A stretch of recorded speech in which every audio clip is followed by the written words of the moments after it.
Salut la famille olympienne, bienvenue sur votre chaîne Patate de Mars. Une petite vidéo sur Franck McCourt, sur son devenir, son futur et ce qui risque de peut-être arriver à l'Olympique de Marseille. Allez, on est parti. Allez, bon, ben, Franck McCourt, c'est un entrepreneur américain qui a acquis l'OM en 2016. Laissera-t-il une empreinte significative au club phocéen? On en doute. 7 ans après son rachat de l'OM, le bilan de l'Américain est-il à hauteur des attentes? La visite de Pablo Longoria et Ribalta aux États-Unis entre le 13 et 18 juin laisse rêveuse. Beaucoup s'imaginent la belle surprise à départ de l'Américain du club phocéen. Donc retour sur l'aventure marseillaise de l'entrepreneur américain. D'abord, d'où vient sa fortune? Alors, avant de devenir patron de l'OM, Frank McCourt était principalement connu aux États-Unis en tant que propriétaire des Dodgers de Los Angeles. Cette équipe de baseball de la Major League Baseball avait été rachetée à 386 millions d'euros par l'homme d'affaires américain en 2004. Après avoir façonné le club à son goût, l'Amérique tout entière lui mangeait dans la main. 8 ans plus tard, c'est-à-dire en 2012, il a revendu ce club pour 2 milliards d'euros. C'est fort de son expérience dans le monde du sport et son engagement envers l'excellence qu'il a décidé de racheter l'équipe de football de Marseille, la formation la plus supportée de France. Dès son arrivée à la tête de l'OM, McCourt a clairement affiché ses ambitions pour le club. Il a lancé le Champions Project pour influencer la mentalité des joueurs et fans olympiens. Il comptait ainsi les pousser à voir plus grand. Il a mis en place un plan stratégique visant à renforcer l'équipe, à moderniser l'infrastructure et à améliorer l'expérience globale des supporters. Cela a été illustré par des investissements majeurs dans le recrutement de joueurs talentueux. Il a ramené Dimitri Payet à l'OM, tout comme Florian Thauvin. La rénovation du mythique stade Vélodrome par la mairie de Marseille pour l'Euro intégrait parfaitement sa stratégie de repositionnement du club. Franck McCourt, son engagement envers l'OM va au-delà du terrain de jeu. Il a lancé plusieurs initiatives pour soutenir la communauté locale et promouvoir le développement du football dans la région de Marseille. Parmi ces initiatives, son encouragement des actions de l'OM Fondation pour promouvoir le football et permettre au club d'avoir un impact positif sur sa société est à noter. Par contre, Marseille n'est pas Los Angeles et le foot, c'est pas le baseball.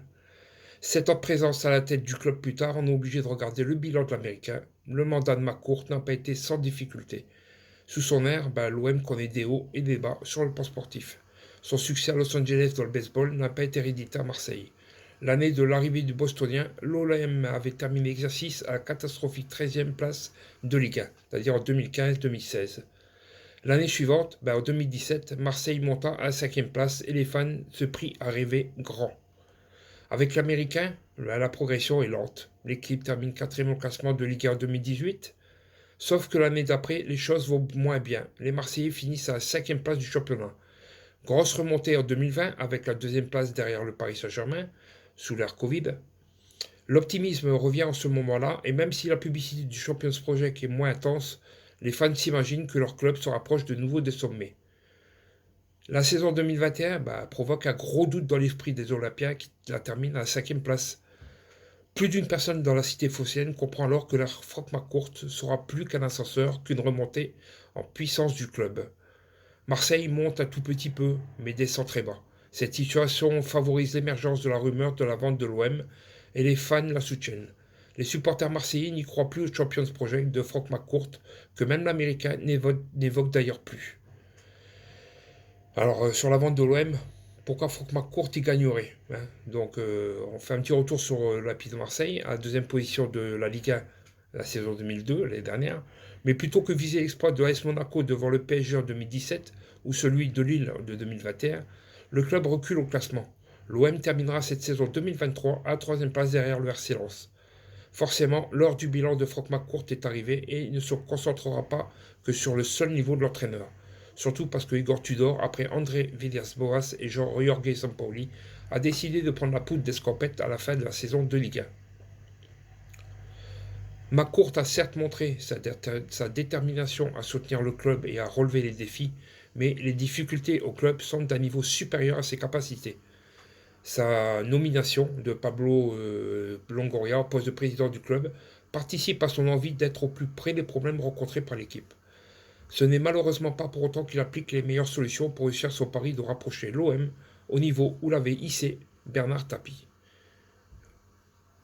En conclusion, il serait bien que l'Américain vende le club aux Saoudiens intéressés par son rachat. Ils sont les seuls à pouvoir investir autant d'argent dans son fonctionnement que les Qataris sur le Paris Saint-Germain. Sa stratégie pour faire de l'OM un club compétitif et respecté sur la scène nationale et internationale est inefficace.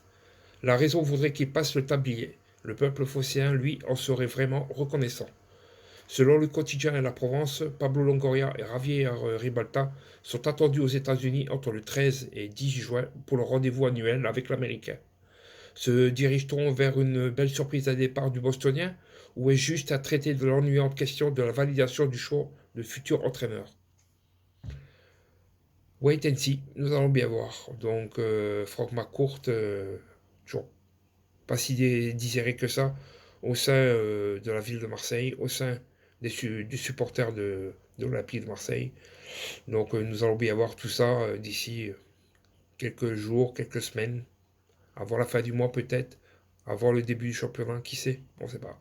Donc, nous verrons bien tout ça. Allez, si la vidéo vous a plu, n'oubliez pas d'y mettre le petit pouce, de vous abonner à ma chaîne, toujours Pat de Mars, d'activer la cloche pour suivre toujours mes prochaines vidéos. Et moi, je vous dis, Forza OM.